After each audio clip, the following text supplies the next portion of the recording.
Hello and welcome to another Bushwhacker review. Today we are going to be taking a look at something a little bit different. We are going to be taking a look at the number 17 Shell and Dunlop Porsche 962C from the 1988 24 Hours of Le Mans. As you can tell by the box, this is a 1/18 scale box, so I can't really fit it on screen all the way.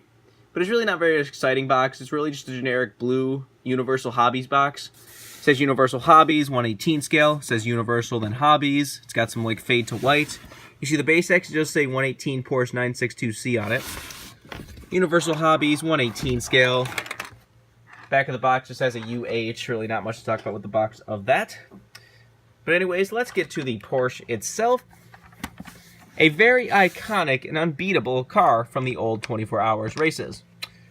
This car dominated for a while there. This specific one started on the pole for this race and finished second.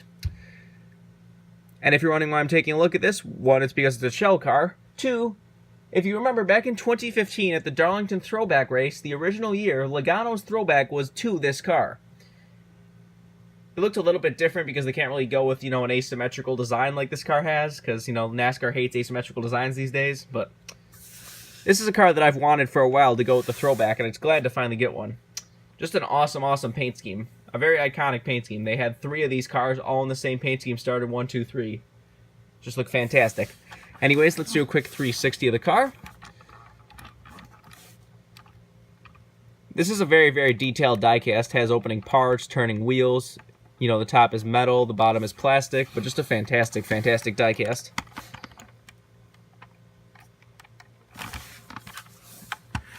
Even got like taillights and everything molded in there with the plastic and the clear translucent plastic. If you want all the crazy details about this car and everything, you're probably going to have to go to David Land. He's more knowledgeable on races like 24 Hours and IndyCar and everything than I am, or I am more knowledgeable on the NASCAR side of things. But anyways, let's get down to sponsors. On the hood, you have Shell and Dunlop. Got the Porsche logo. Got Shell and Shell on both sides. You got Dunlop on each fender. You see up here, you've got the drivers' names. You got Hans J. Stuck, Derek Bell, and Klaus Ludwig. You see you got the 24 Hours of Le Mans logo. Automobile Club Delquest C1. Down the side, you got some logos that I'm probably going to screw up the names of because most of these are foreign. You've got PNC, you've got Bill Stein, Schmidthelm, Bosch Telstron. You got KK. Wait, does that really say KKK? Whatever. And you got Speedline and Turbo Lauder. On the back wing, you got Dunlop and Shell. This, of course, does have Dunlop tires, since it is sponsored by Dunlop. Dunlop Den locks.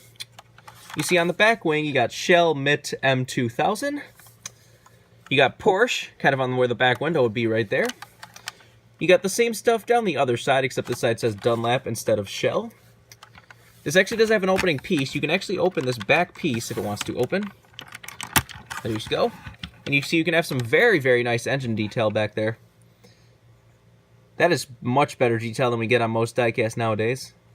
All the wires are there, the pistons, the shocks, everything is there. It looks fantastic. This is a very heavy piece. This is a big hunk of diecast right here. It just kind of snaps back in there. There's other details. See, the cockpit is completely detailed in there with the seat belts and everything. You got some like gas cans or something. You've got the windshield wiper. You have the mirrors. The front headlights are also kind of molded in plastic over actual lights. It's got the vents on the side. Just a beautifully detailed diecast of a very beautiful and iconic racing car. Said Porsche really dominated the 24 Hours in the 1980s. Said they almost won this one, and the only reason they didn't win is because this car ran out of gas at one point during the race, and it just kind of put them a little bit behind. But this car still did finish second. Logano's car was almost more based on the number 19 car because it was raced by all 3 Andretti's. And back after Logano won the Daytona 500 the year of that Darlington throwback, Mario Andretti actually sent him a congratulatory letter. So they kind of wanted to honor him by running one of his old cars. So his was more based on the 19 car. I don't know if they actually did make the 19 car because, since this one was kind of the pole winner and the second place car, this one gets a lot more attention in diecast form than some of the other ones. This is the kind of video that's not really for everyone.